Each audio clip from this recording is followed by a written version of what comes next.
Buenas tardes, gracias por estar con nosotros. Empezamos este diálogo virtual desde el Observatorio de Transparencia y Anticorrupción. Yo soy la periodista Camila Zuluaga y los voy a estar acompañando con unos invitados que ya les voy a introducir durante la próxima hora.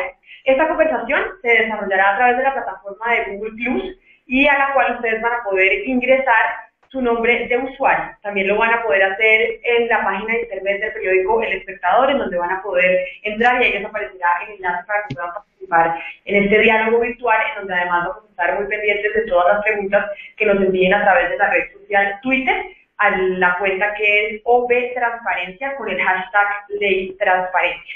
Nosotros también nos pueden encontrar también en la página en Facebook con el nombre de Observatorio Transparencia Anticorrupción. Así que es importante informarles que van a tener todos los canales de comunicación en este momento para que hagan sus preguntas. Por eso, pues empiezo desde ya a presentarles a los invitados, a quienes estarán con nosotros, pues informándonos de qué se trata esta ley de transparencia y por qué es tan importante para los colombianos y sobre todo para ustedes, los ciudadanos. Y más faltaba tengo que presentar al doctor Rafael Merchán, que es el director del Secretario de Transparencia de la Presidencia de la República. Doctor Merchán, buenas tardes y pues bienvenido. Muy buenas tardes, Camila. Sí, juego de local. Muy bien, qué es lo que está pasando con esta ley de transparencia. También nos está acompañando el doctor Andrés Hernández, que es el director del área de ciudadanía de la Corporación Transparencia por Colombia, digamos un poco en representación de ustedes, los ciudadanos. Así que, doctor Hernández, bienvenido, gracias por estar acá. Buenas tardes. Y seguimos presentándoles a nuestros invitados porque también nos acompaña, no aquí en este punto en donde estamos, sino desde su oficina, el doctor Pedro Vaca, quien es el director de la Fundación de la Libertad de Prensa, mejor conocida como la FLIP, que pues, está aquí en representación también de los medios de comunicación. Doctor Vaca, buenas tardes. Buenas tardes, Camila, y al resto de colegas en el panel. Placer tenerlo y seguimos entonces presentando. También nos acompaña el doctor Carlos Zapata Cárdenas, quien hace parte también, pues digamos que del gobierno nacional, porque él es el director del Archivo General de la Nación, en donde están los 60 millones de archivos, si no me equivoco, doctor Vaca, ese es el número de archivos con los que usted cuenta y administra. Camila, muy buenas tardes, muchísimas gracias, y son 60 millones de documentos depositados en el Archivo General de la Nación. Bueno, entonces ahora con usted pues tendremos que hablar sobre cuáles son las cosas que uno puede encontrar ahí y que pueden buscar los ciudadanos desde Cali en este momento, un poco en representación de las personerías alrededor de todo el país. Nos acompaña también la doctora Carmen Elvira Ospina, personera auxiliar de Cali, desde la capital del Valle del Cauca. Doctora Ospina, buenas tardes. Buenas tardes. Es un placer tenerla con nosotros. Y por último nos acompaña desde Boston el doctor Juan Pablo Remolina, quien es asesor de la Procuraduría General de la Nación y está aquí en representación del Ministerio Público. Así que, doctor Remolina, usted es el que está más lejos de todos. Buenas tardes. Un gusto para todos. Así que listo, ya que los saludamos a todos y tenemos claros quiénes están los representantes del gobierno, representantes de la ciudadanía, un poco también representantes del Ministerio Público y de estos entes de control que son observadores de que las normas se cumplan. Doctor Merchán, la primera pregunta que hay que hacerle de manera muy breve es ¿por qué es importante esta ley de transparencia y acceso a la información? Cuando el ciudadano dice, se aprobó una ley como tantas que se aprueban en el Congreso, muchas me sirven, muchas otras no, ¿esta por qué le sirve al ciudadano de a pie? Porque tiene que ver con la vida diaria del ciudadano en muchísimos aspectos. Yo diría, Camila, que en materia de información en Colombia con esta ley pasamos de la primaria al bachillerato. Es un paso supremamente importante en aspectos claves que después a lo largo del debate vamos a desarrollar, pero permítame hacerle una explicación que me parece básica para darle un poco el contexto, la importancia de la ley. Nosotros tenemos en Colombia una gran cantidad de normas sobre participación ciudadana, espacios, instancias, politólogas las conoce, pero uno lo que ve es que muchas veces esos espacios no son debidamente llenados, no son debidamente utilizados. El tema de las veedurías ciudadanas está totalmente marginalizado. De hecho, hay unas encuestas muy interesantes del DANE que le preguntan a los servidores públicos qué tanta influencia tiene en su gestión diaria la labor de las veedurías ciudadanas, y es el tema peor rankeado. Y gran parte de ese problema de una falta de participación que tenga dientes, que tenga impacto sobre la gestión pública, yo creo que se debe a que el Estado pone muchísimos obstáculos para acceder a información como por ejemplo la contractual. Hay un estudio, el doctor Remolina nos puede hablar después con más detalle, que es el íntegra de la Procuraduría, que le muestra a uno, por ejemplo, que solo el 10% de todas las 9.000 entidades del país publican cabalmente en el SECOP los temas de los procesos contractuales. Y así sucesivamente hay una gran cantidad de temas en la toma de decisiones, en el debate sobre las normas que van a expedir las entidades públicas, que son un poco a puerta cerrada, que son clandestinas. Y por eso, como lo titula en un escrito que hice sobre el tema, el gran cambio que debe traernos esta ley es pasar de la información como privilegio a la información como derecho. Por supuesto que ya tenemos unos derechos, el derecho de petición, pero yo creo que la ley de acceso lo que hace es sofisticarlo, llevarlo más lejos y ampliar el universo. Ese es un tema supremamente importante en la medida que ya no se tiene ya la visión tradicional, que son las entidades públicas, sino también privados que administren recursos públicos. Se va mucho más lejos en el tema de cuáles son aquellos aspectos que tienen una restricción, como por ejemplo temas de seguridad nacional, etcétera, quedan absolutamente limitados para que no sea la discrecionalidad del funcionario creativamente que saca una circular, saca un decreto y dice que tal información a nosotros mismos, desde la Secretaría de Transparencia, nos ha pasado con muchos temas. Pues imagínense al pobre ciudadano que está tratando de saber en qué se invierten los recursos públicos o que quiere saber cuáles son los programas de una determinada entidad estatal. Entonces, en últimas es eso, es hacer la información un derecho para el ciudadano que sea real, que sea efectivo y que permita que el ciudadano ejerza un control social mucho más claro y más dinámico sobre la gestión pública. Quiero preguntarle a usted, doctor Hernández, que es precisamente el representante de los ciudadanos. Como lo decía el doctor Menchal, pues ya desde la Constitución del 91 existen 1000 normas que le dicen a usted como ciudadano que puede acceder a la información. ¿Por qué con esta ley efectivamente va a pasar que la gente sí lo va a poder hacer? Y no como ha sucedido durante todos estos años, que se dice que usted tiene acceso a la información, pero al final pues es imposible conseguirla. Hay varios puntos a tener en cuenta, me parece que la pregunta es sumamente relevante. En primer lugar, yo creo que si bien había normas que existían o había regulaciones desde la misma Constitución del 91 que ya establecía pues el derecho de la ciudadanía a conocer sobre la gestión pública en Colombia, yo creo que esta ley lo que hace es, en primer lugar, como lo decía el doctor Merchan, cambia la lógica del relacionamiento entre ciudadanos y Estado. ¿Cuál era la lógica, digamos, con la que venimos tradicionalmente funcionando? Es una lógica de acceder a la información como un favor o como algo que es exclusivo de solamente ciertos funcionarios y que yo como ciudadano no tengo derecho a conocer esa información. Entonces lo primero es que la ley ratifica que este es un derecho. En segundo lugar, no solamente le da nuevas herramientas y nuevos procedimientos a la ciudadanía para que pueda interactuar con la administración pública, sino que también le pide a la administración pública, al Estado en general, al Estado en su conjunto, que se ordene de una manera particular.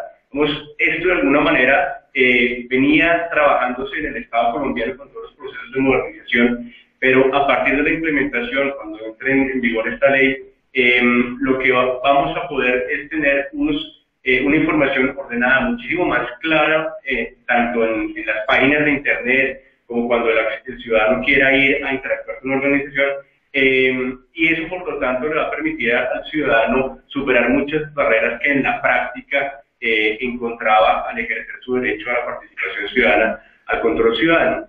Y algo muy importante es que la ley lo que hace es reivindicar la información como un medio para lograr que otros derechos sean concretados en la realidad. Sin información yo no puedo acceder a salud, sin información yo no puedo acceder a educación, sin información yo no puedo acceder a servicios básicos. Entonces, la importancia, como lo decía antes, es que esta ley pone en el centro de la gestión de información del Estado al ciudadano. Es decir, el ciudadano es ahora quien tiene la capacidad, tiene la habilidad y tiene los mecanismos para exigir y para utilizar esa información de una manera adecuada para sus intereses prioritarios. Mira, me deja agregar una cosa que me parece clave en este debate, que es un principio que está a lo largo de toda la ley, que se llama el principio de proactividad en la información. ¿Qué significa eso? Que nosotros los servidores públicos estamos acostumbrados a que nos pidan cosas. Doctor Zapata, entonces le llegarán miles de derechos de petición, miles de oficios, nos llegan a nosotros, Y la idea es cambiar un poco esa cuestión y decir, bueno, si nosotros nos llegan 10.000 solicitudes sobre tal tema, ¿por qué no montamos un sistema que sea de fácil acceso para el ciudadano para que no nos esté caso a caso pidiendo información, sino nosotros proactivamente entregándolo? Entonces, según lo que sea la misión y lo que sea la razón de ser cada entidad, tiene que hacer ese proceso de reflexión de qué necesita el ciudadano en mi entidad. Eso va a cambiar pues según el tipo de labor que desempeñe la respectiva entidad, pero ese proceso de volver a las entidades proactivas en la entrega de información, creo que significa un cambio cultural muy importante, tanto para el servidor público, que tiene que entender que la información no le pertenece, sino es al ciudadano, como también un cambio al ciudadano que tiene que ir primero a las fuentes originarias, ir a las páginas web, etcétera, antes de poner e inundar muchas veces de derechos de petición a las entidades públicas. Si logramos que ese principio de proactividad de la información en las entidades públicas sea una realidad, como lo decía Andrés, yo creo que vamos a avanzar muchísimo en una relación mucho más fluida entre la ciudadanía y el Estado. Usted toca un punto importante, entonces ahora al ciudadano le toca ir a las páginas de internet, a la fuente primaria, a encontrar esa información. Sin embargo, me voy con el doctor Vaca de la FLIP, y es que muchas veces a uno como periodista e incluso al ciudadano, pues la información está en esas páginas de internet, pero es imposible encontrarla porque esas páginas son muy complicadas y son muy difíciles. Es decir, la información puede estar ahí, pero encontrarla no es tan fácil. ¿Usted ha recibido quejas, doctor Vaca, de eso, de que finalmente puede que la información esté ahí, pero que las páginas de internet no sean tan accesibles para la gente? Bueno, pues ahí un poco el debate se centra en otro principio de la ley, es que la información no solo se debe entregar a la ciudadanía o a quien la solicite, sino que también tiene que ser comprensible a la ciudadanía. Por ejemplo, la rama judicial publica unas tablas de Excel interminables sobre su gestión, que es imposible, digamos, saber cuántos casos de hurto existen en Colombia. Eso es materia prima de una investigación periodística, y lo que va a obligar esta ley, por ejemplo, a la rama judicial, es a que produzca información que sea comprensible para la ciudadanía y para los periodistas. Digamos que en el caso de los periodistas, otro de los paradigmas que se puede vencer con esta ley es que de cierta manera hoy en día el periodismo maneja unas fuentes en el Estado que de cierta manera interpretan la información. Las oficinas de prensa, más allá de ser el canal entre un medio de comunicación y una entidad, también interpretan la información cuando es favorable a la entidad, y de cierta manera no van a querer contactar a los medios cuando existe información que les sea desfavorable.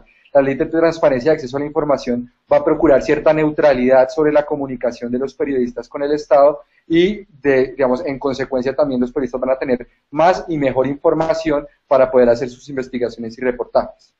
Pero eso que usted está diciendo que suena muy bien, que las páginas de internet y la información tienen que ser clara y que cualquiera tenga la posibilidad de entenderlo, va a empezar a regir desde cuándo, porque pensaría uno que es una transformación enorme, porque esas tablas de Excel, todos esos archivos, eso toma una gran cantidad de tiempo. Yo no sé quién me pueda responder esta pregunta, si alguien tenga claro.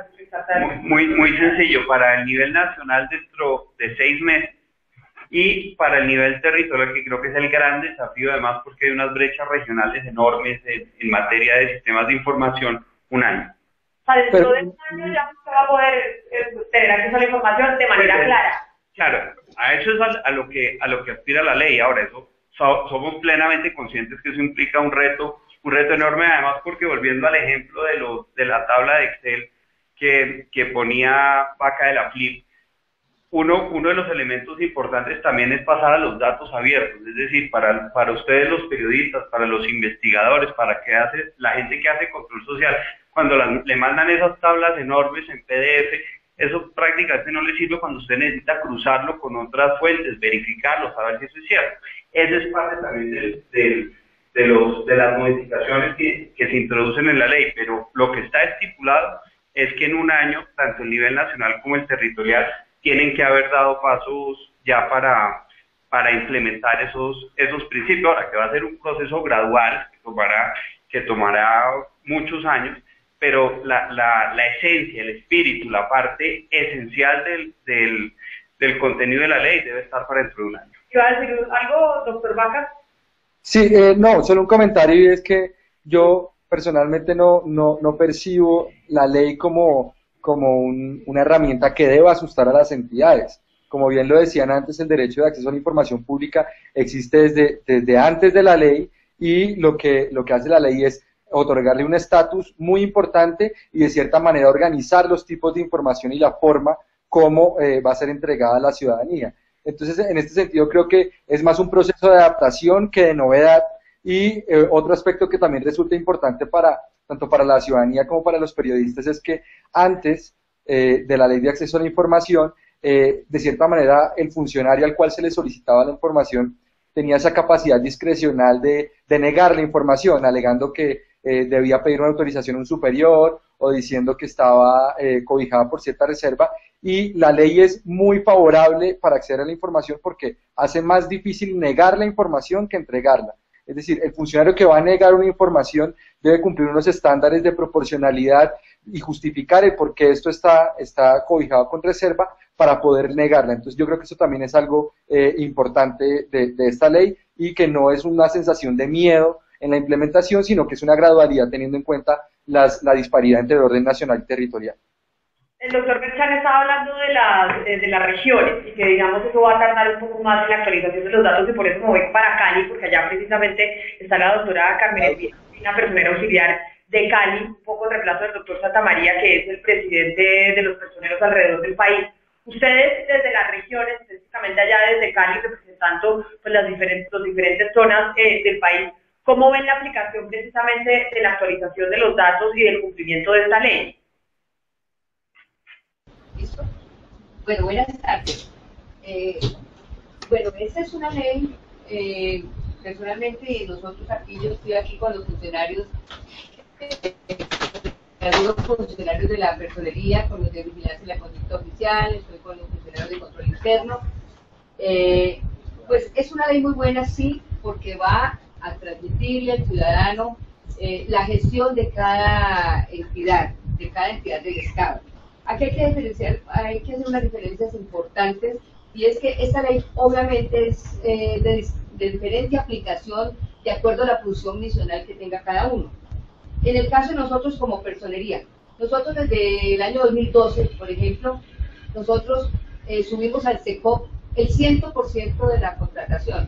Estuvimos primero en el periodo de implementación de la norma, que la hacía obligatoria, y nosotros desde hace rato, me sorprende que todavía haya instituciones del Estado en el país que no suban con la obligatoriedad que tiene el 100% de la obligación de subir la contratación estatal.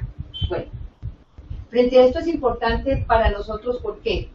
Primero, lo que se va a plasmar en la página web de la entidad, pues va a ser la gestión concreta de lo que le toque hacer a cada uno.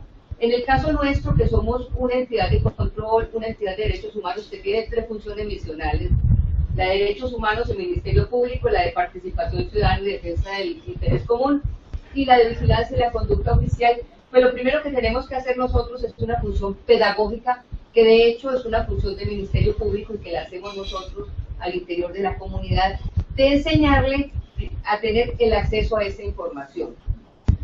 Y luego, obviamente, vendrá el control sobre el cumplimiento de la norma por parte de los funcionarios públicos, que ya se hace pues a través de la vigilancia de la conducta oficial. Por otra parte, es muy importante que la gente aprenda a ubicar la información donde la tiene que buscar. Por ejemplo, a nosotros nos preguntan los medios de comunicación sobre los muertos en Cali. Nosotros no somos esa fuente primaria de esa información. Aquí está el Comité Interinstitucional de Hechos Violentos. Esa sería una información que primariamente pues debe salir de medicina legal, debe salir de la fiscalía, pero por ejemplo la fiscalía no lleva ese registro. Ese es un propio. Nosotros sí tenemos y hacemos nuestro propio conteo, yendo a las fuentes, pero una manera de control, de controlar la situación y de conocer en el aspecto de la protección de los derechos humanos en la ciudad de Santiago del Cali.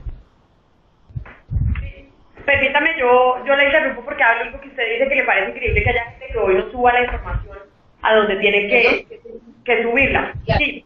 Y es que quiero preguntarle precisamente al doctor Remolina de la Procuraduría, que entidad que anda tan de moda por estos días, y que es la encargada entonces de vigilar el comportamiento disciplinario de los funcionarios.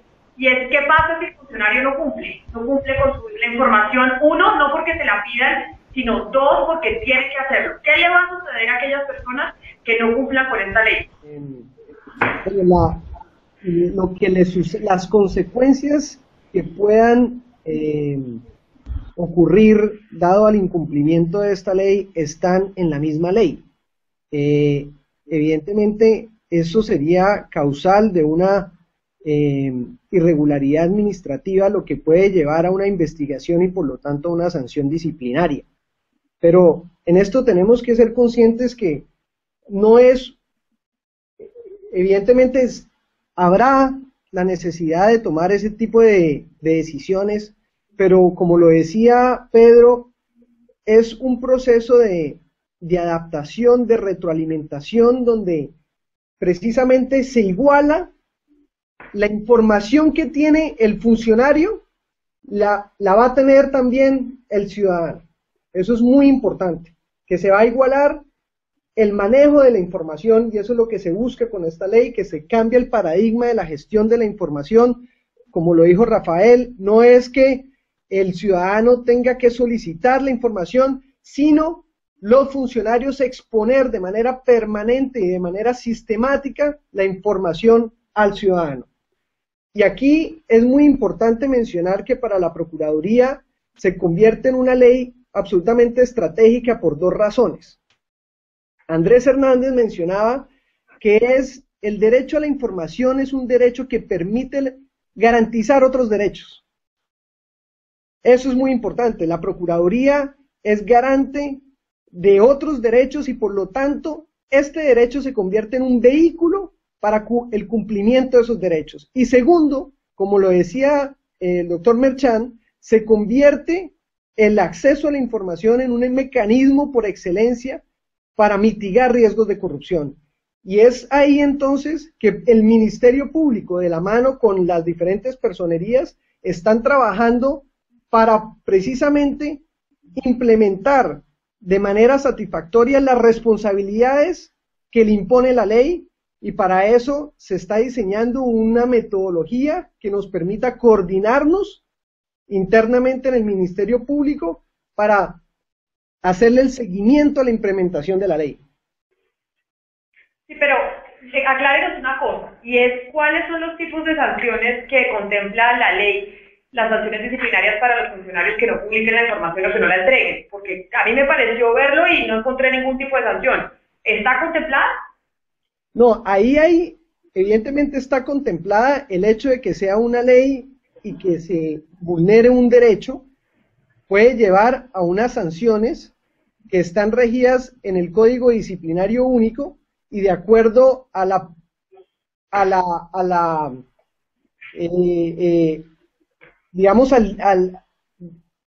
investigación que se produzca de la vulneración de ese derecho, podrá llevar la sanción correspondiente.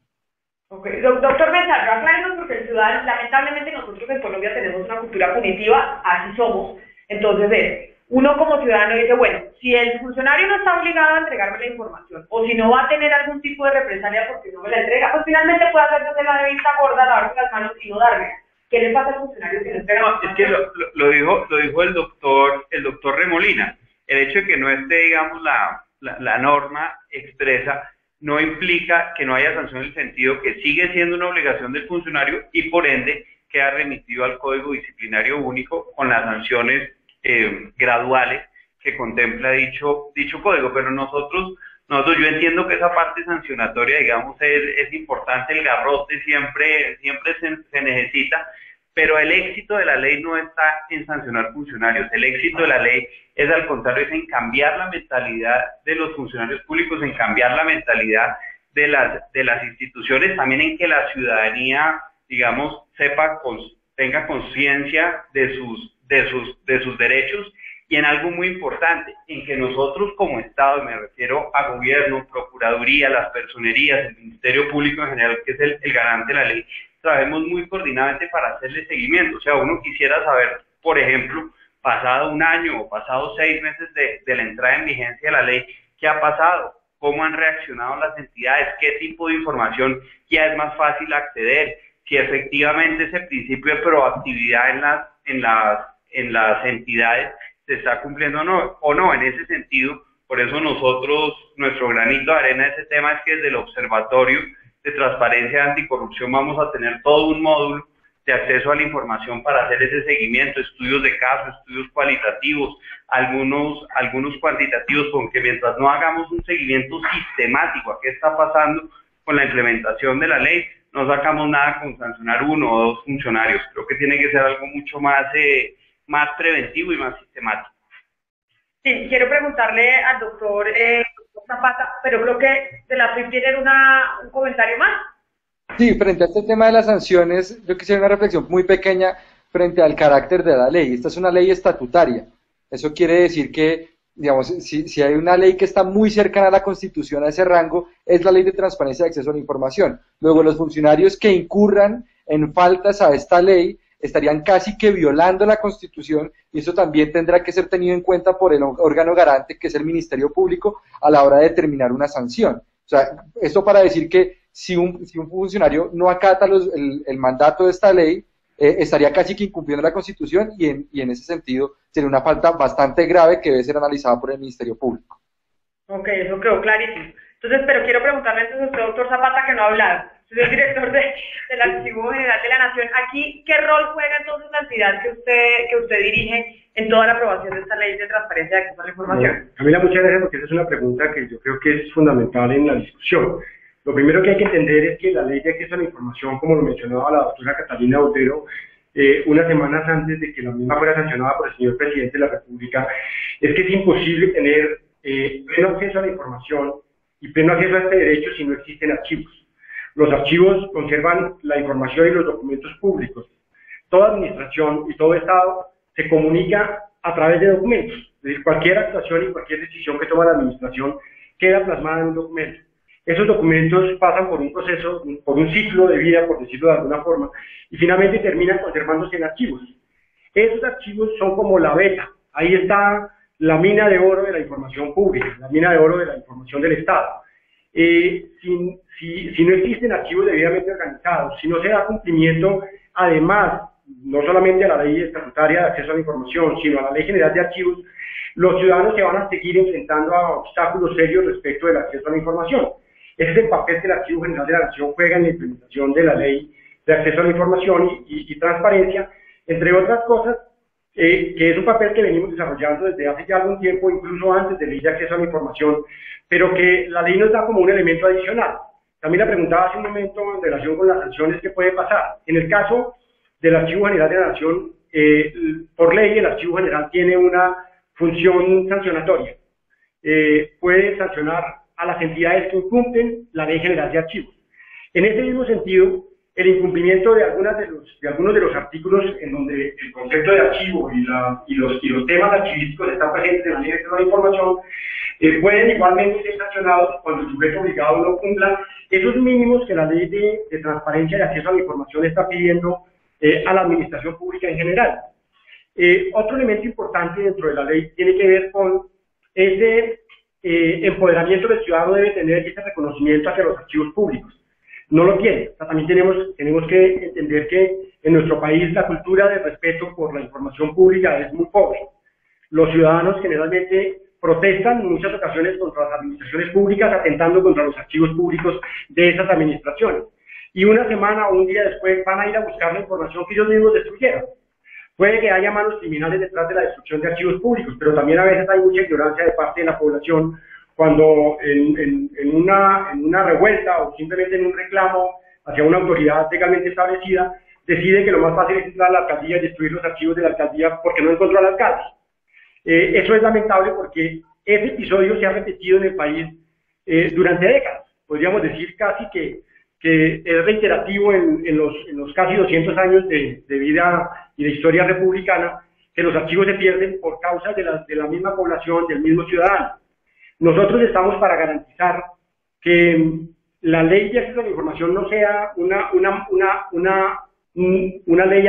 ley más que se tenga que cumplir en nuestro país, sino sí creemos, y en eso estamos convencidos, como la sociedad civil que promovió esta iniciativa, que esta es una ley que de alguna manera pone un punto de inflexión, pone a los ciudadanos a pensar en que es un derecho que tiene, que es un derecho fundamental, que no se le puede negar, que el que se le niegue ese derecho termina poniendo a la administración pública también en una posición distinta al pasado, porque no solamente vienen sanciones de carácter económico o disciplinario o de otro tipo, sino también vienen sanciones de tipo social.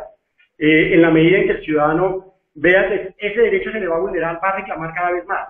Y hay unos agentes de la sociedad civil que están presentes en este escenario y que van seguramente a contribuir para que los archivos jueguen un papel distinto al que han venido jugando en la historia de nuestro país en relación con lo que es la protección de los derechos ciudadanos.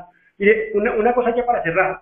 No hay, y lo decía el doctor Hernández hace un momento, no hay ningún derecho humano que esté a espaldas del acceso a información. O sea, prácticamente todos los derechos del hombre tienen que ver con acceso a la información. Y en ese sentido, todos los derechos tienen que ver con la protección de archivos. Hace poco veíamos una situación que se daba en nuestro país relacionada, por ejemplo, con las pensiones, y cómo la Corte Constitucional llamaba la atención del Estado en el sentido de, si no hay archivos que respalden esos derechos de los ciudadanos para acceder a su pensión, entonces vamos a violar un derecho fundamental de una familia, un derecho fundamental de un colombiano. Ahí está precisamente el papel de los archivos en esta ley, y nuestro papel fundamental es asegurar que toda la capacidad institucional del Archivo General de la Nación, junto con las demás entidades que tenemos la obligación y el deber de implementar la ley de acceso a la información, podamos llegar a que no sea una ley más, sino que simplemente se logre convencer al ciudadano de que esta es una ley que realmente sí tutela y respalda sus derechos. Mire, como estamos en este diálogo virtual o hangout, como se le dice en inglés, también nos están enviando preguntas a través del Twitter de la Secretaría de Transparencia, que es @obtransparencia. Quiero transmitirles dos preguntas de las que nos llegan. Y la primera ya se habla de que esta es una ley, y quiero ver quién me la puede responder de todos los que estamos participando en este diálogo. Y dice uno de los internautas, y es que el país no necesita más leyes. Yo creo que mucha gente piensa eso, que no necesitamos más leyes, sino necesitamos gente decente que haga cumplir las leyes, funcionarios que sean decentes, gente que no esté llegando a los cargos simplemente para hacer la trampa. ¿Cómo se hace para generar esa cultura? No sé quién me la quiera responder. Pues a ver, yo me atrevería a decir que evidentemente en el país hay una hiperinflación legislativa, pero lo que pasa es que sacamos normas muchas veces que no son necesarias y dejamos de sacar otras que sí son necesarias. Por supuesto, yo creo que esta hace parte del segundo grupo. Y la ley por sí misma no va a ser el cambio. Si detrás de la ley no hay una sociedad civil muy activa como lo ha estado hasta ahorita impulsando, vigilando, si no hay por supuesto la voluntad política del gobierno, pues que afortunadamente en este momento existe, la ley como toda norma corre el riesgo de ser letra muerta y de ser, como se dice coloquialmente, un saludo a la bandera. Pero yo creo que están dadas las circunstancias precisamente porque hay un grupo que desde la sociedad civil está organizadamente empujando y porque hay unas instituciones públicas que estamos comprometidas con el tema para que esta ley sí signifique un cambio en la forma en que se relaciona el ciudadano con el Estado, no esa relación traumática, tirante, compleja, sino una relación mucho más fluida, más dinámica, donde realmente el ciudadano sienta que el Estado está a su servicio y no al revés. Creo que también el doctor Vaca de la FLIP quiere intervenir y también el doctor Remalina de la Procuraduría sobre esta misma pregunta que nos hacían a través de Twitter. Adelante. Sí, brevemente, la pregunta me parece muy buena y creo que desde la FLIP podemos compartir una experiencia. Nosotros llevamos más de 7 años apoyando a periodistas en sus investigaciones cuando quieren acceder a información pública. Y yo creo que esta ley es muy útil tanto para la ciudadanía, pero sobre todo y especialmente para los funcionarios.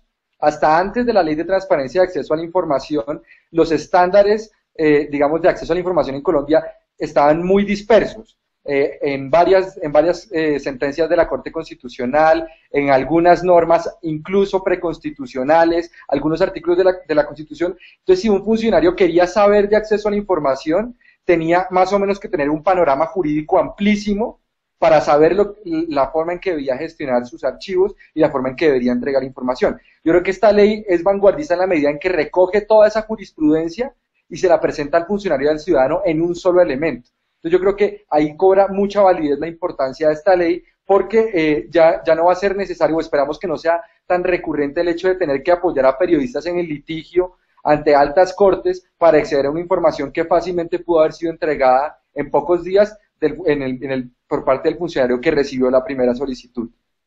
Ahora creo que el doctor Remolina también quiere intervenir desde Boston sobre lo mismo que nos decía o nos preguntaba uno de los tuiteros. Sí, yo creo que el comentario es muy válido y por eso es muy importante que se cuenten con mecanismos de control y monitoreo efectivos. Y en ese sentido, la Procuraduría, de la mano con muchas entidades públicas como las personerías, la Secretaría de Transparencia, el Archivo General de la Nación, ha venido haciendo un esfuerzo grandísimo de recopilación de datos y de medición del cumplimiento de la norma. Camila, la Procuraduría publica anualmente un índice que se llama el Índice de Gobierno Abierto, que mide el nivel de cumplimiento, el porcentaje de cumplimiento de estas normas en la gestión pública territorial. Entonces ya tenemos números sobre qué está pasando en concreto en cada uno de los municipios del país, si se está cumpliendo con la norma o no. Y aquí el doctor Zapata nos podrá dar más detalles sobre eso, pero por ejemplo, revisando alguna información, en el 2010 había solo 43 entidades territoriales que cumplían a cabalidad la ley de archivos. 2 años después, a corte del 2012, a lo mejor esto ha aumentado, son más de 136 entidades territoriales que cumplen, es decir, tenemos unos aumentos importantes, pero de todas maneras el reto sigue siendo muy amplio, más del 80% todavía no cumple. Entonces, han habido unos progresos importantes por parte de las entidades públicas, pero por otro lado, Camila, es muy importante que la misma ciudadanía también se mida, porque cuando vemos los datos, la ciudadanía poco manifiesta interés sobre lo que está pasando en lo público. Entonces tenemos una abstención supremamente grave, tenemos que, por ejemplo, el 79% de los colombianos dice que nunca ha participado en alguna junta de que tenga que ver con asuntos de la comunidad. El 64% de los colombianos dice no haber participado nunca en asociaciones de familia. Entonces hay una apatía también de la ciudadanía, y es importante que, igual como medimos la oferta de información pública, midamos la demanda de la información pública, porque son dos lados de la misma moneda. Puede haber mucha oferta pública, pero si no hay demanda, si la ciudadanía no está utilizando la información, precisamente no se hace ese diálogo sobre la información que se genera, y ahí perdemos retroalimentación y aprendizaje. Sí, creo que el doctor Zapata quiere responderle sobre lo de los archivos. Sí, yo quiero complementar lo que estaba diciendo el doctor Remolina, porque precisamente ese es uno de los temas que más nos preocupan a nosotros los servidores públicos en relación con la contraparte que hay de parte de la ciudadanía. El ciudadano del común es poco participativo, ¿no? Ese ciudadano que nosotros quisiéramos que fuera proactivo, que hiciera un uso cada vez más amplio del ejercicio del control social consagrado en la Constitución Política Colombiana, no lo hace. Nosotros hicimos un monitoreo en el año 2012 respecto de en cuántas de las entidades del Estado que habían hecho rendiciones de cuentas, que es también un ejercicio de transparencia activa de cara a la ciudadanía, los ciudadanos habían ido a pedir información en los archivos públicos de esas entidades, y la respuesta fue dramática. Es decir, el ciudadano no acude a los archivos a buscar información. El ciudadano busca la información en la página web, baja una información que es procesada y con ella se va a las audiencias de rendición de cuentas, si es que acaso va informado, porque en muchos casos ni siquiera va informado. Es decir, nosotros vemos que en nuestro país hace falta un proceso de formación ciudadana en el que el ciudadano en realidad entienda para qué es el control social, entienda cómo hacer una mejor participación, entienda que este no es un ejercicio harto o aburrido, o que simplemente es para personas que no tienen nada más que hacer y que están desocupadas y asisten a este tipo de eventos. el gran esfuerzo que hace el Estado colombiano en las audiencias de rendición de cuentas, los recursos que se invierten para poner en contexto al ciudadano y a la ciudadanía en general respecto de los logros o de los hierros o de las dificultades por las que atraviesa una administración pública, se pierden cuando uno hace, los ejercicios han sido además muy creativos con la ayuda del Departamento Nacional de Planeación, y sin embargo la participación es mínima. Y auditorios que uno tiene listos y preparados para recibir 200 personas reciben 20. Envía uno comunicaciones a mil ciudadanos que son partes interesadas y tampoco asisten. O sea, ahí hay un elemento en donde la ley por sí misma no va a lograr el cambio. El cambio lo tiene que lograr la sociedad civil, el cambio lo tiene que lograr el ciudadano tiene que asumirlo. Si no lo asume, el ejercicio de transparencia activa va igualmente a ser inocuo o inane para la población, para la ciudadanía en general. Pero entonces démosle la palabra al representante de la sociedad civil que quiere hablar sobre el tema y que pues además para responderle a usted, doctor Zapata, que también está en manos de nosotros los ciudadanos que esto se cumpla. Sí, gracias Camila. Yo quiero cambiar un poco el mensaje que tal vez la gente que está escuchando, o que está participando en el Hangout, está recibiendo sobre el tema de participación ciudadana. Yo creo que además desde hace varios meses estamos escuchando algunos mensajes no un poco, pero bastante críticos de la participación ciudadana, y yo me preguntaría, junto con todos mis demás colegas del panel, si estos indicadores que lee Juan Pablo pues ahora sí dramáticos, porque estamos haciendo algo más. Es porque las claves a través de las cuales el Estado se está comunicando con el ciudadano probablemente no son las que deberíamos tener para lograr una participación del Estado. Hay cosas tan sencillas como participar cuesta en tiempo, cuesta en recursos, cuesta en dejar a mis hijos con alguien para poder asistir a una junta de acción comunal. Cuesta en términos muchas veces de riesgo de integridad personal, quiero hacer control social. Hay una cantidad de factores que hacen que esos datos, esas estadísticas, esas respuestas, precisamente, pues parecen negativas, pero yo creo que tenemos que hacer el esfuerzo de profundizar un poco más y no dejarle la carga al ciudadano, no dejarle la carga a las personas en el día a día, y decir, es que la gente no está participando, la gente no está reaccionando, la gente está participando. Lo que tenemos que hacer es empezar también a encontrar soluciones muy novedosas. Para eso yo creo que parte de los beneficios que nos trae esta ley nos abre un escenario de eso, nos abre un escenario de empezar a pensar, bueno, ¿quién es el que demanda información? No todos queremos la misma información sobre absolutamente todo. Y una de las cosas en las cuales hemos insistido mucho desde Transparencia por Colombia y de la Comisión Nacional Ciudadana para la Reducción de la Corrupción es que necesitamos empezar a focalizar información. Necesitamos empezar a identificar precisamente cuál es la información que le interesa al ciudadano y en qué momento. Es algo que decía Pedro Baja, que es muy importante. Aquí la ley lo que está diciendo es que la información, si no es oportuna y si no es de calidad, no sirve. Entonces, tenemos que entrar a detallar mucho más nuestras estrategias, nuestros contenidos y los mensajes que queremos entregar a la ciudadanía, de tal manera que la misma ciudadanía reaccione. Dos ejemplos muy claros: el programa Familias en Acción. ¿Cuántas de las madres beneficiarias, potencialmente beneficiarias, se enteran de manera detallada por qué están siendo rechazadas su acceso al programa? ¿O cuántas de las madres ya saben en qué momento está el día del pago o por qué no están recibiendo un pago oportunamente? Hay cosas muy concretas que necesitamos empezar a detallar. Hoy, esta mañana, estaba reunido con un grupo de orilla y me decían, vea, llevamos 15 días, 20 días, 30 días esperando que una alcaldía nos conteste siquiera un derecho de petición.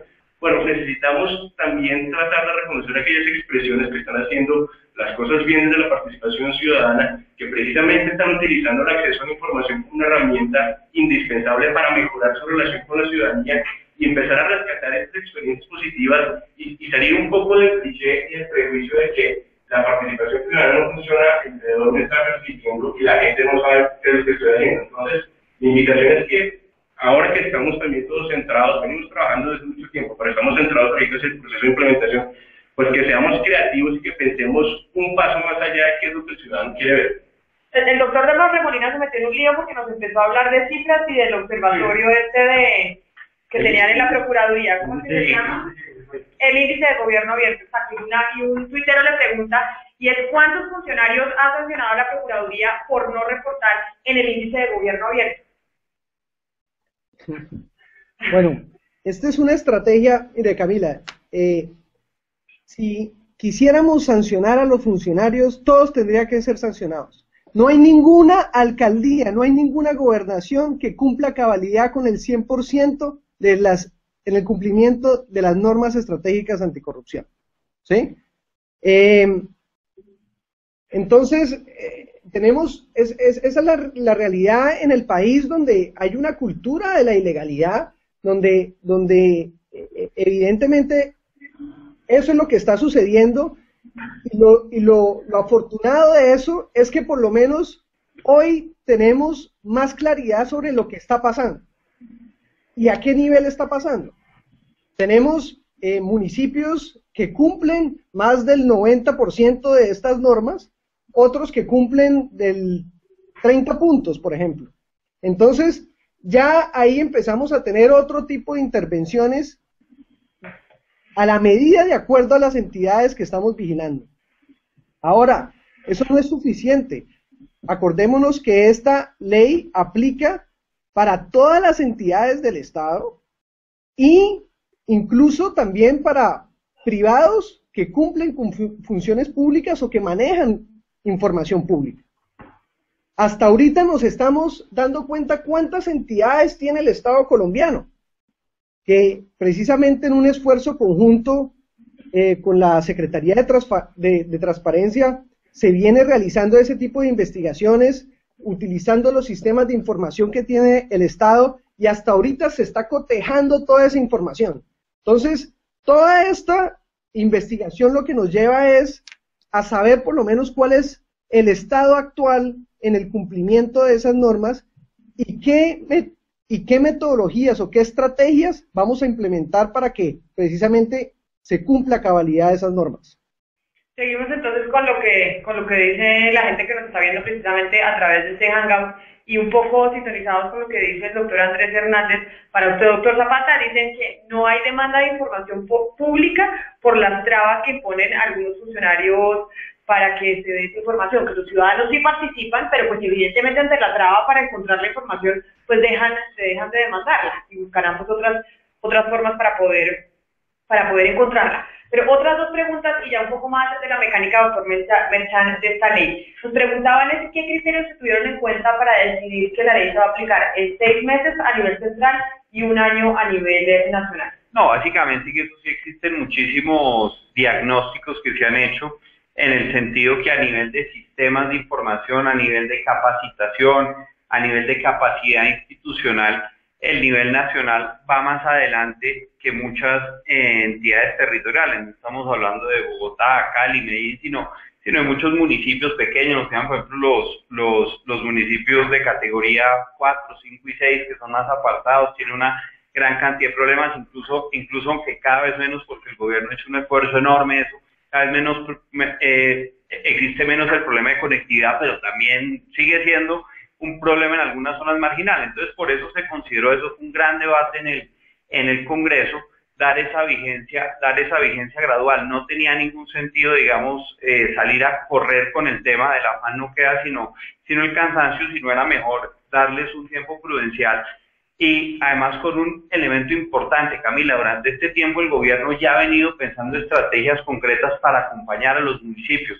Y una muy buena noticia es que el Departamento Nacional de Planeación contrató un crédito con el Banco Mundial, si no me falla la memoria, son $200 millones para acompañar a 300 municipios en todo lo que tenga que ver con sus sistemas de gestión, de planeación, y nosotros logramos en el COMPES Anticorrupción que uno de los ejes de esa labor de acompañamiento a los municipios sea precisamente de transparencia y de acceso a la información. Entonces ahí vamos a tener, digamos, unos aliados muy importantes, porque también hay que reconocerlo, y eso lo hablábamos en algunos foros que hemos estado con Andrés, con el doctor Zapata. El gobierno nacional expide muchas normas y es muy prolífico a la hora de imponer responsabilidades, pero a la hora de dar acompañamiento y asistencia técnica a los departamentos y municipios se queda un poquito rezagado. Entonces, con esta ley, insisto, tenemos como una cuota inicial de acompañamiento a través del proyecto que va a hacer el Departamento Nacional de Planeación, que arranca muy pronto, debe estar arrancando más o menos a mitad de semestre. No sé quién me quiere responder esto, pero ahora estábamos hablando y muchos de ustedes decían que esta ley hace más fácil al funcionario tener que entregar la información que no entregarla. ¿Cuáles son esos datos que definitivamente pues, son privados y no tiene el funcionario la obligación de darlos a conocer al ciudadano? A ver, adelante, doctor. Sí, pues Pedro, me adelanto, pero seguramente nos podrás complementar junto con la FLIC, Transparencia por Colombia, de Justicia y de Ocasa, venimos trabajando pues desde sociedad civil en impulsar esta ley desde mucho tiempo. Hay unas cosas muy concretas que dice la ley, se refiere al tema de datos personales.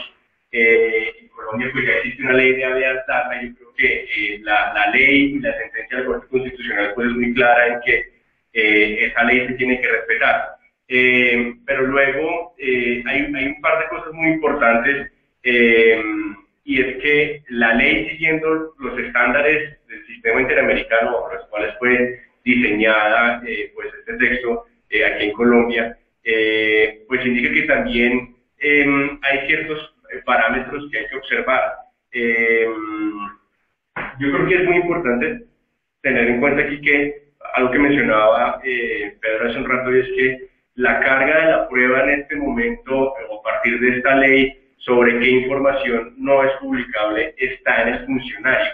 El ciudadano no es el que tiene que demostrar que esa información es confidencial. El funcionario tiene que hacerlo y tiene que, para eso, seguir unos procedimientos. Entonces, la ley habla sobre dos ámbitos generales de limitación. Ese ámbito que ya mencionaba hace un momento sobre información personal, pero hay otro ámbito pues, muy importante sobre información confidencial. Pero lo importante es que, de nuevo, como lo decía antes, la ley le quita al ciudadano esa carga, le quita al ciudadano ese problema de tener que demostrar por qué una información es importante, pero sobre todo hace que no tenga que decir por qué necesita esa información. De nuevo, una información pública es un bien público y por lo tanto tiene que ser entregado. Seguramente Pedro me puede complementar mucho más. Pedro. Una cosa pequeña, digamos que, como lo decía Andrés, esta es una ley inspirada en estándares internacionales de libertad de expresión y de acceso a la información. Y esto de cierta manera marca como unos derroteros de incorporación para negar la información. Lo primero es que en Colombia no se puede negar información que esté en poder del Estado sin que la cláusula de reserva no esté contemplada en una ley que haya pasado por el Congreso de la República. Entonces, en Colombia se solía negar información con base en resoluciones, en memorandos internos, y el primer asunto que tiene que tener en cuenta un funcionario es, cuando va a negar información, es decirle, señor ciudadano, yo no se la puedo entregar, en primer lugar, porque esta ley me ordena que esta información es reservada. Ahí tenemos asuntos de seguridad nacional, tenemos asuntos de habeas data, tenemos asuntos donde pueda verse, digamos, comprometida la administración de justicia, entre otros aspectos como las relaciones internacionales, etc. Pero eso no le basta al funcionario, tener una ley, un artículo, una ley no le basta al funcionario para negar información. El funcionario deberá, en el caso concreto de la solicitud, decir que esa información es necesario mantenerla en reserva, ¿sí? Ahí es cuando empieza a jugar un componente de carga de la prueba y de proporcionalidad. Y el último es que es proporcional, es decir, que el daño que yo lo hago a usted, señor ciudadano, al no entregar esta información, es un daño mucho menor del que estoy resguardando teniendo la información todavía reservada. Entonces, esto, digamos, es lo que se conoce en estándares internacionales como un tripartito que debe ser tenido en cuenta por los funcionarios a la hora de negar información. Teniendo en cuenta estos tres pasos, que los tres son difíciles para negar información, es que nosotros desde la plataforma Más Información, Más Derechos, que impulsó esta ley, decimos que hoy en día, con la vigencia de la ley, va a ser más difícil negar la información que entregársela al ciudadano. Y Cali está muy callado en esta conversación y por eso quiero preguntarle precisamente a la doctora Ospina sobre cuál es el papel y el rol que van a jugar los personeros del país en la aplicabilidad de esta normatividad que se acaba de aprobar. Perfecto, Camila. Sí, aquí lo estábamos mirando. Pues el papel de la personería es muy importante porque, primero que todo, es el que está de cara a la comunidad. Es el frente más cercano que tiene la comunidad, por el mismo facilitador del acceso a los derechos de la comunidad, la misma entidad que hace función pedagógica al interior de la comunidad, la misma entidad que fomenta y prácticamente pues, por así decirlo, la participación ciudadana de la comunidad. Ahora, durante el periodo de implementación de la norma, que según lo explicó ahora el doctor Rafael, es de un año sería para nosotros, en el caso de las entidades territoriales, los que estamos por fuera de Bogotá, pues es sencillamente hacer la función pedagógica, involucrar y sobre todo enseñarle a la comunidad lo que yo dije empezando cuando usted me dio el uso de la palabra, es enseñarle a la comunidad cómo debe buscar la información. A mí me parece que es importantísimo hacer esa función pedagógica, y obviamente ya cuando pase el periodo de implementación, pues habrá que apelar al artículo 34 de la ley 734 del 2002, que es el Código Único Disciplinario, que es donde están concentrados los deberes de los funcionarios públicos, y ese sería pues el motivo ya de hacer el control de la conducta disciplinaria. Perfecto, yo diría entonces, para llegar a una conclusión general de lo que he podido escuchar de todos ustedes, quienes han estado en este diálogo virtual, si bien esta es una ley que le da ciertas garantías de derecho de acceso a la información, es decir, califica la información como un derecho fundamental para los ciudadanos, también, doctor Mensah, estamos hablando que se intenta es generar un cambio en la cultura ciudadana a la hora de poder acceder a la información, más que hablar de sanciones hacia el funcionario y demás, sino de cambiar la cultura. Yo creo que es un tema de oferta y demanda. O sea, de qué está entregando el Estado, cómo lo entrega, que es una información de calidad, en lo que técnicamente se llama lenguaje claro, o sea, que sea entendible por cualquier persona, que sea oportuno, como bien lo decía Andrés, pero también es una cuestión que el ciudadano expida esa información, que esté pendiente de la información que esté entregando el Estado, que esté vigilante de los procesos que se llevan a cabo al interior de las entidades, porque hay que romper ese círculo vicioso del que se hablaba ahorita, y es que muchos ciudadanos, digamos, tiran la toalla y dicen, yo no participo más sencillamente porque no veo respuestas. Yo creo que este tipo de leyes, facilitarle a la gente esa relación con el Estado, nos ayuda a romper ese círculo vicioso y pasar a un círculo virtuoso donde el ciudadano es activo, el ciudadano es propositivo y ayuda a que las instituciones hagamos las cosas mejor. Y antes de irnos, también doctor Zapata me preguntaba a un tuitero, y es, ¿a usted lo va a apoyar directamente el gobierno nacional con el tema de presupuesto para la implementación de tecnología y todo esto que se necesita para hacer más fácil la información para el ciudadano? De acuerdo, lo ha venido haciendo. Incluso en los últimos 3 años, la administración del gobierno del presidente Santos nos ha aumentado el presupuesto casi en un 50%. Y esta es una tendencia que seguramente se va a mantener. La idea es que el Archivo General de la Nación tiene una capacidad institucional que permite llegar a cualquier parte del territorio, y por ser un ente del orden nacional, nosotros hacemos, por ejemplo, procesos de inspección y vigilancia en municipios diversos del país. Perfecto, entonces ahora vamos para despedirnos de Cali. Yo no sé si en Cali tengan algún tipo, desde el Valle del Cauca, alguna intervención más para llegar a una conclusión sobre esa ley de transparencia y lo que hemos discutido hoy en este diálogo virtual. Sí, claro, la conclusión que hemos sacado, aparte de otras varias conclusiones muy importantes, es que esto va a obligar a todas las entidades del Estado a tener sistemas claros de información. Claro que sí. Pues doctora Ospina, muchas gracias. Yo no sé si quieran, doctor Hernández, usted agregar algo más ya para concluir. Sí, una invitación al Observatorio Anticorrupción y a la Secretaría de Transparencia que hagamos este hangout a los 6 meses de la implementación de la ley otra vez. Ah, pues sí. Perfecto. Pues seguramente vamos a estar aquí sentados. Y quizá para despedirme doctor Paca, quiero preguntarle también otra de las consultas que nos hacen a través de Twitter, y es si esta ley de transparencia tiene algún tipo de relación con los lineamientos de gobierno en línea y con la rendición de cuentas. ¿Se relacionan en alguna medida o nada que ver?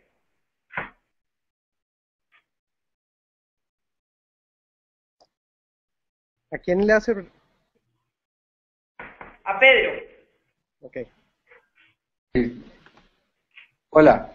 ¿Me escuchaste, Pedro? Sí. Es que no había entendido que la pregunta era para mí. Sí. Bueno, obviamente la transmisión de información desde el Estado está contemplada en la ley desde todos los canales posibles. Tal vez, y eso es otro de los aspectos importantes de esta ley, a diferencia de otras leyes de América Latina, es que esta ley no solo involucra a organismos de gobierno, sino a todo el Estado.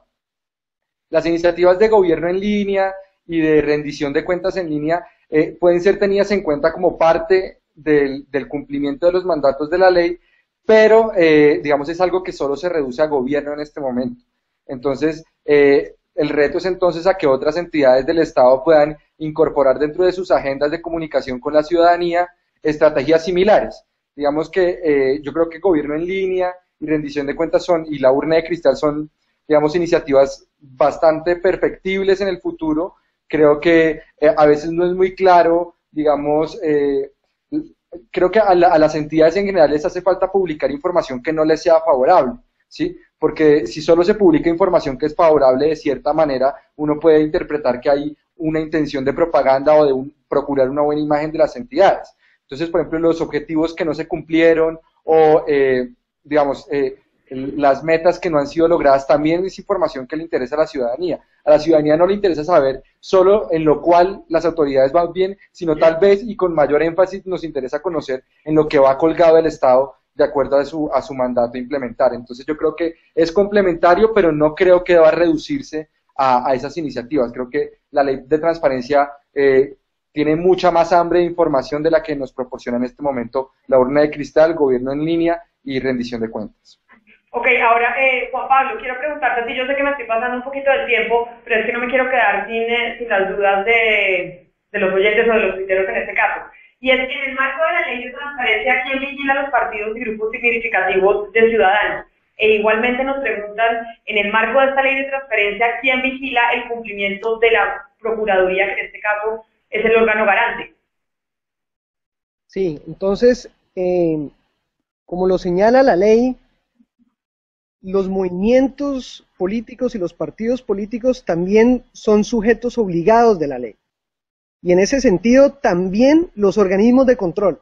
Entonces los organismos de control a la vez somos sujetos obligados, pero también debemos ejercer la vigilancia del cumplimiento por otras partes, por otros sujetos vigilados. Ahora, ¿en quién le hace el control a la Procuraduría? Pues ahí están las diferentes entidades, dependiendo de las funciones que ejerce la Procuraduría.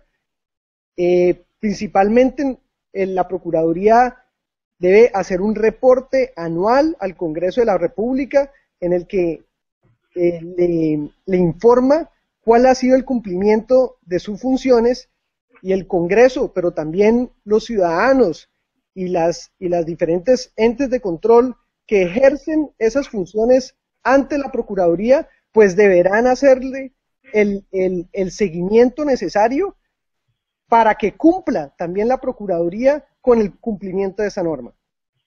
Doctor Merchan, quiero hacerle exactamente esa misma pregunta a usted para cerrar.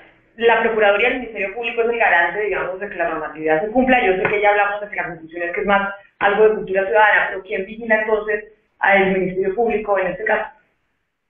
Pues mire, la ley no es digamos, explícita en ese caso de quién vigila al vigilante, por llamarlo de alguna forma, pero yo creo que ese es un tema que se desarrollará posteriormente o legal o jurisprudencialmente, porque la ley en eso no fue lo suficientemente explícita. Ahora, en lo que tiene que ver con la parte sancionatoria, porque en lo que tiene que ver con los aspectos, digamos, de seguimiento a la implementación de la ley, pues al ser un sujeto que es parte de la ley, la Procuraduría y el Ministerio Público en general también van a ser parte de los esfuerzos que nosotros desde la Secretaría de Transparencia haremos, como le explicaba ahorita, por medir cuál es el impacto, por tener estudios de caso, por hacer encuestas sobre cómo la gente está percibiendo la labor de dichas entidades. Entonces hace parte, digamos, como de la estrategia general que tenemos. Pues así entonces llegamos al final de este diálogo virtual. Igual les digo a ustedes, los que nos están viendo, que nos pueden seguir haciendo preguntas a través de @OB-transparencia. Al espectador, muchísimas gracias por haber permitido que este Hangout se haya transmitido a través de su página de internet, elespectador.com. Obviamente a todos los que nos acompañaron hoy en esta mesa y en este diálogo, gracias por haber estado con nosotros. Y entonces, doctor Hernández, le tomamos la palabra. En 6 meses hacemos otro. Nos vemos. leyes para ver cómo ¿Cómo arranca la cosa? Exactamente. Y a los que no estaban acá con nosotros sentados, al doctor Remolina, doctor Vaca, ustedes también gracias por haber estado acá con nosotros. No, gracias a ustedes. Muchas gracias. Chao. Hasta luego. Chao, Juan Pablo. Chao. Chao.